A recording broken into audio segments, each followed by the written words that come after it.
Foundation year के बारे में आजकल जो इन्फॉर्मेशन की जो भी नया यूट्यूबर आए या ब्लॉगर वेलकम है दोस्तों। तो फाउंडेशन ईयर के बारे में आजकल जो इन्फॉर्मेशन चल रही है ज़्यादातर तो मेरे सुनने में फेक इन्फॉर्मेशन ही आ रही है।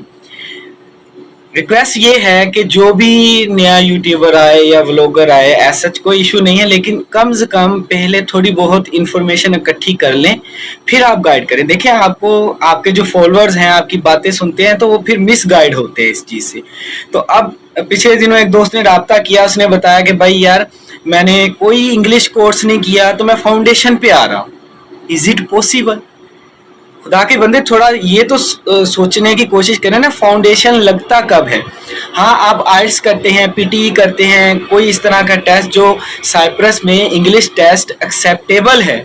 अगर आपके जो मार्क्स हैं, जैसे पीटी में 58 चाहिए थे, आपके 56 आ गए, आपके 57 आ गए, आपका साइप्रस में एडमिशन तो हो जाएगा, लेकिन आपको ये जो स्कोर है उसे अचीव करने के लिए यहाँ आके 3 माह, 6 माह, 1 साल के अंदर इंग्लिश टेस्ट क्लियर करना पड़ता है। इस चीज़ को फाउंडेशन ईयर बोलते हैं। शायद आपको थोड़ी सी बात क्लियर होगी हो। एक बंदे ने आइल्स किया ही नहीं, एक बंदे ने पीटी किया ही नहीं, तो वो किस तरह इधर फाउंडेशन में आ सकता है? एक भाई साहब फरमाते कि मेरी जो एफएससी में 48% मार्क्स है, इंग्लिश टेस्ट मेरे पास है नहीं, मैं फाउंडेशन में आ जाऊंगा।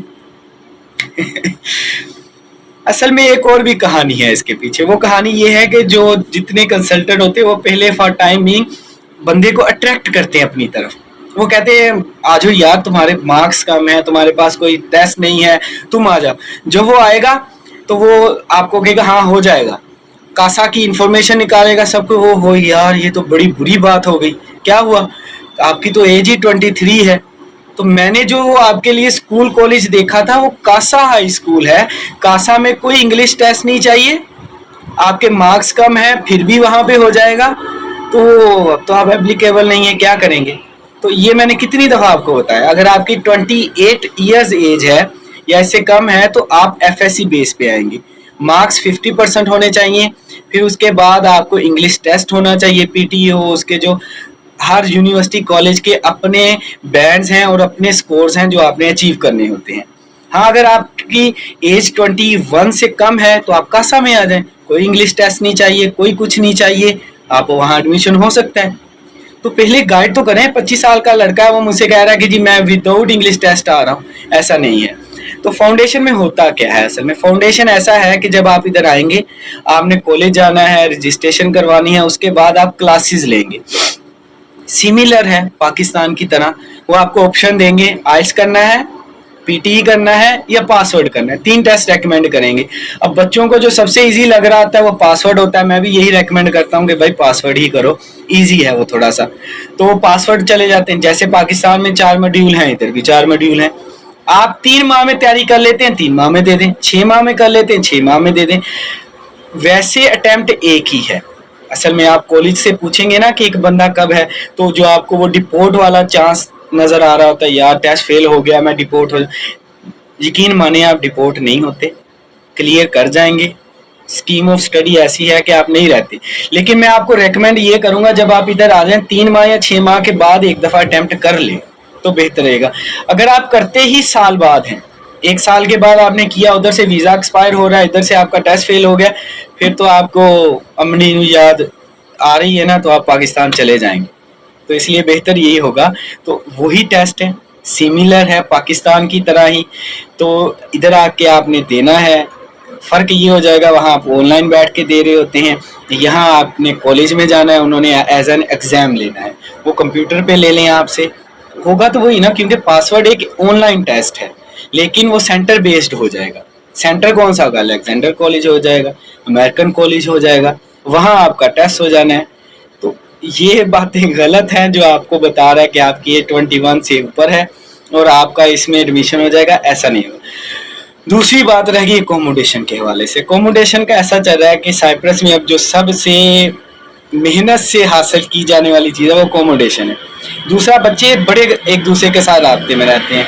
जैसे मेरे साथ भी एक भाई राब्ते में रहे, मैं जाके उस जगह बैठा रहा, भाई का वेट करता रहा, भाई आगे कहीं पहुंच गए, पर क्या उनकी अपनी मर्जी है। तो बच्चे इधर ऐसा कर रहे हैं, फ्लैट ले रहे हैं जिनके पास मोर देन 1 ईयर हो गया है, تو وہ اپنا فلیٹ لے کے پھر اگر وہ پیچھے سے کم رینٹ ہے تو زیادہ رینٹ پہ بھی رکھی جا رہے ہیں. یہ غلط بات ہے, یہ غیر اخلاقی بات ہے. میں نے تو آپ کو پہلے بتایا تھا. سائپرس میں آتے پہلے مجھے 2 چیزیں نظر آ رہی تھی, اب تیسری بھی نظر آنا شروع ہو گئی ہے. پہلی کنسلٹنسی, دوسری تھی یوٹیوب, اب تیسری اکوموڈیشن. فلیٹ لو, بندے رکھو اور سب کچھ یہ چل رہا ہے. یہ غلط بات ہے. کرنا ہے تو کسی کا بھلا کریں, اپنے لالچ کے لیے مت کریں. یہ فار ٹائم بینگ ہوگا, پھر آپ نقصان اٹھائیں گے اس سے. تو میں یہی ریکویسٹ کروں گا نیو اسٹوڈنٹ سے, اپنا محنت کریں, اپنا ورک سٹارٹ کریں, اچھا ریسٹورینٹ دیکھیں, ڈیلیوری پہ جانا ہے ڈیلیوری کریں. یہ غلط چیزوں میں انوالو نہ ہو. ہیں ٹھیک ہیں یار, وہ کہتے ہیں جی کمیشن ملتا ہے, لیکن میں اچھا نہیں سمجھتا. کیونکہ دیکھیں میں نے کئی دفعہ کہا ہے, کوئی بندہ بیچارہ پیچھے سے پلاٹ بیچ کے آ رہا ہے, کوئی جانور بیچ کے آ رہا ہے, کوئی کچھ کر کے آ رہا ہے, تو خیال کریں یار. ان کا جو 1-2 لاکھ بھی بچ رہا ہے, 500 یورو بچے گا 1.5 لاکھ بن جانا ہے, 1000 یورو بچے گا تو 3 لاکھ بن جانا ہے. جتنے بچا سکتے ہیں بچائیں. تو اوریجنل انفارمیشن شیئر کریں, جو چیزیں آپ کے پاس آپ کو اس کا نالج ہے وہ شیئر کریں. اگر نالج نہیں ہے تو مس گائیڈ نہ کریں. مزید اکوموڈیشن اور اس کے علاوہ فاؤنڈیشن کے بارے میں انفارمیشن لینی ہو آپ نے تو ان باکس میں آ جائیں, جیسے ہمیشہ کی طرح آتے ہیں. آپ کو تو پتہ ہے میں جواب دے دیتا ہوں. آج تک کے لیے اتنا ہی. نیکسٹ ولاگ میں پھر حاضر ہوں گے, تب تک کے لیے اجازت دیجیے. آپ کا اپنا ہوسٹ میاں ابوبکر. اللہ حافظ.